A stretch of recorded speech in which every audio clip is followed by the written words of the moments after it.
Hi guys, today we're going to take a look at Draken Walls, which is a real cult, old school, classic respawn. This is for level 200 plus monk. The results you can get is somewhere about 2.2 kk raw experience and about 500k per hour profit. I had the charms active in this recording. I have 200 analyzers here, and just so you know, the comparison here is on the left. I was using the Nunchaku of Destruction. And on the right, I was using the Draken, the level 90 energy weapon, just as for comparison's sake. And the results are basically the same. The main difference is that I use way fewer supplies with the Nunchaku of Destruction compared to the Draken because I have that extra imbue slot. So, in my opinion, the Draken is actually better at level 200, and it made it a lot easier as well. I can tell you it was a lot easier with the Draken compared to the... Sorry, it was way easier with the Nunchaku of Destruction compared to the Draken, so I definitely recommend using that. However, by the time you reach like level 270 or 300 or so, you probably want to switch to one of those energy weapons with fewer imbue slots. So overall tier rating I give is like an 80 for profit. That's pretty nice profit spawn. Plus tasks as well. So yeah, pretty okay with that. The experience at this level is kind of like it's like a B minus, maybe B tier sort of experience. It's still fine. But it's nothing crazy for a level 200 monk. Difficult, it's actually kind of hard at level 200 still, which is why I really do recommend this destruction weapon, so you have the extra imbue slot.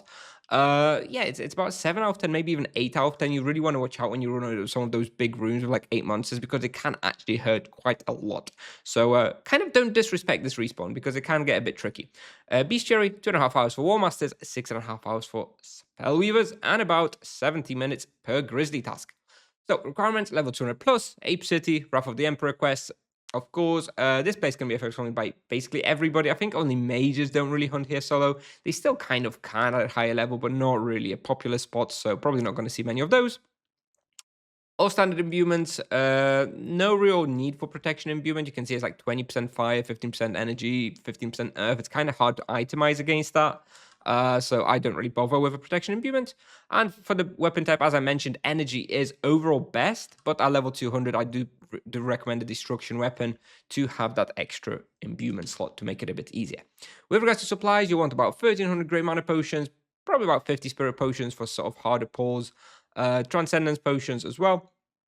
With regards to the charms, I haven't fully tested it yet, but I expect it's either the freeze zap combo or the low blow savage blow combo that's going to be better. I think probably the low blow savage blow is going to be a bit better. It's going to make it a bit easier with regards to sustain due to the extra crits. But I think either of those setups is going to be fine. For the wheel, ideally 2 less gems, ideally with hit points, and the character you'll see in the video is level 202 monk with 91 fist and 38 magic level. And something to mention just here, that the actual recording was taken while I was testing the Draken weapon, but as I keep saying, it's actually, I recommend using the destruction weapon at level 200. But the hunt doesn't change very much. It's basically still the same hunt, so the recording is still valid. It was just a bit easier with the destruction weapon, in my opinion. So here is the route. Let's kind of just say maybe this is like level 0. Like these are the highest 3 levels obviously on the walls, but just for reference sakes, we're going to say like this is floor 0, the default one, this is the towers +1, and this is the -1. So usually what I do is on the 0, I'll come in like this little section, and I'll start off by clearing +1 on here. Then I go through here, all the way here, all the way here. I'll clear the tower here, up. Then I go up here, do a pull, clear the tower up here, then go down to -1 here, go through here, clear this. Here you can go up if you want, or you can just go further and clear this room, then and just go up here and go up and restart. This way you kind of not like doing multiple pulls per each tower. Yeah, and the respawn keeps up, and you kind of just kiting from one end to the other. So yeah, basically kind of essentially, just to summarize, because that was a bit confusing, you just go for 0 while doing all the towers, and then you go to -1 while doing all the towers except this one. We don't do this tower right here. This tower only has 4 monsters on the top, so it's not worth doing. Okay, so you skip that one.